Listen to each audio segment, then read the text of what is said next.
The truth about Chris Paul, fueling the #1 seed in the West to their first playoff appearance in 11 seasons, this isn't the first time Paul's instantly turned a team into contenders. Maybe he's never won a title, but you're about to see why CP3 is in the best position to take home his first ring in 2021, and stay tuned to see whether or not the point guard's case for MVP has any life. Only 12.1% of you watching this video right now are subscribed, so if you're looking for consistent NBA hot takes, you came to the right place. Quick commenter shout out to Zach, who says it's been fun watching the Wizards finally click, and as a fan, he appreciates Russ. Great answer, Zach. The question for next video's post-intro shoutout is coming up. No matter how talented the roster around him is, Chris Paul launches the franchise he's playing for up the standings. We'll get to how Devin Booker and the rest of the Suns' young core are a big reason for the team sitting pretty with the league's best record, but no one's had more of an impact on that than the future Hall of Famer CP3. When you look at the 35-year-old's proven impact throughout the years, it's clear that he has a golden touch because every team he joins turns into a contender. So before getting into how he's going off in his 16th campaign with the Phoenix Suns in 2021, we first quickly have to go over the instant impact he's had throughout his career. In 04-05, the New Orleans Pelicans were dead last in their division, but after drafting the Wake Forest product in Chris Paul, they won 20 more games in 06, and they were a 56-win team by Paul's third season, and they ended up getting one win from the conference finals. In 2010-11, the Clippers were number 13 in their conference, but the addition of the point guard boosted them to the number 5 seed in 2012, and by Paul's second season there, they were leading their division. CP3 took the Clips from irrelevancy into Lob City. His addition made the Clippers the Kings of LA for a short period of time, and perennial contenders. I know the Rockets won 55 games in 2016-17 before he got there, however, they won 65, the highest total in franchise history, in Chris Paul's first year with the team. Houston went from third in the West to leading the Western Conference. The Rockets also went from losing in the semifinals to coming just one win short of being in the NBA Finals. More on Paul's tenure in H-Town is coming up, but after GM Daryl Morey was let go, Paul was traded to OKC, and it wasn't about how he improved his team's win total this time, but the 2019-20 season saw Paul turn the Thunder into the biggest overachievers in the NBA. Oklahoma City entered the year with a 0.2% chance to make the playoffs. I projected them to be dead last in their conference before the year, but instead, Paul carried a team that was destined for the top of the draft lottery to the 4th best record in the West. And against his former team in the playoffs, the Thunder got one shot away from reaching the second round. An inexperienced, quote, rebuilding OKC squad no longer lost every close game like they did in the previous season. Paul, who was snubbed from the All-NBA team since 2016, was rightfully given a second-team selection. He led the league in clutch points with 150, as well as clutch minutes with 168, and he shot 52.2% from the floor in clutch situations. But the Thunder were trying to tank, they moved Chris Paul, and that leads us to where we are now. CP3's been the most important addition to the Phoenix Suns franchise in a long time, following a path previously blazed by Charles Barkley in 1993 and Steve Nash in 2005 by immediately playing like an MVP while pushing the team to one of the league's best records in the regular season.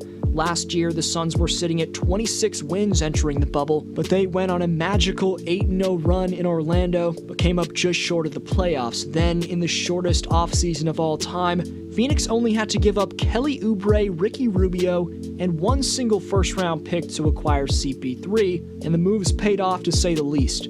This year, Phoenix already has 45 wins, and as of this recording, they have the best record in the NBA. Additionally, the 16-year veteran and shot-creating artist in Paul has taught the young Suns how to close out games, which is something they really struggled with last year. They were 16-21 in games that were within 5 points in the last 5 minutes. This year, they're 14-11 in those games, and Phoenix's monster win over the Clippers on Wednesday night, which clinched the Suns their first playoff berth since 2010, Chris Paul posted his 215th career game with 20 points and 10 assists, which ties Isaiah Thomas for 5th most in NBA history.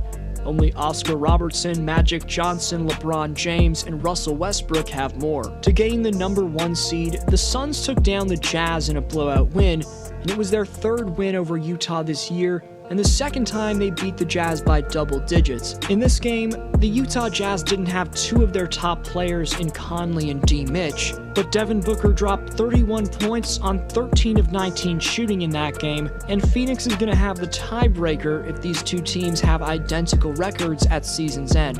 From CP3's pick-and-roll connection with the 3rd-year center and former number 1 pick DeAndre Ayton, to his increasing chemistry with his backcourt partner in Devin Booker, and the overall depth of this Suns roster, this may be Paul's best chance to win a title. Playoff D-Book is something we've yet to witness, and I'm expecting the 24-year-old to break out into a bona fide superstar when the postseason hits. Here's what a ton of people disregard about the Phoenix Suns. It's their defensive trio on the perimeter of Jay Crowder, who's actually out right now, combined with Torrey Craig and Mikal Bridges.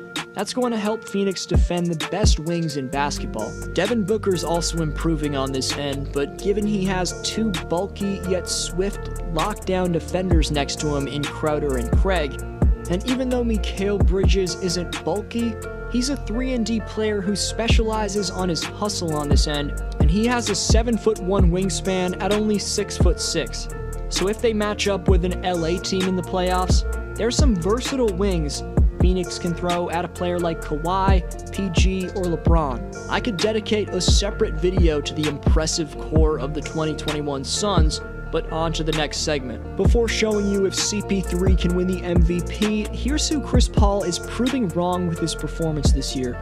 Back when he signed the very 4-year contract that expires after this season, initially he signed that 4-year, $150 million deal with the Rockets, and according to Paul himself, he moved 15 people with him to Houston, including his wife, his kids, and his brother and wife, and their kids, cousins, the nanny, the trainer, the masseuse, security people, the chef.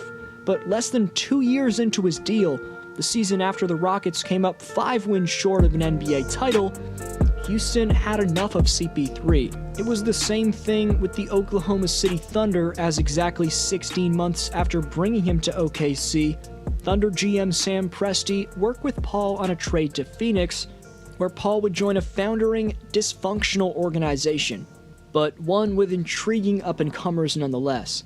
Paul's always been the scapegoat because of his reputation for being a locker room disruptant. Former teammates like Blake Griffin and many others haven't put up with Paul's stubborn, seemingly know-it-all temperament, because throughout his whole career, Chris has shown little patience for those who don't pay attention to the details that he thinks separate winning from losing, and doesn't hold back about expressing his displeasure. He doesn't have that problem in Phoenix though. Everyone looks at him like the NBA legend that he is, and they're driven by his hunger to win.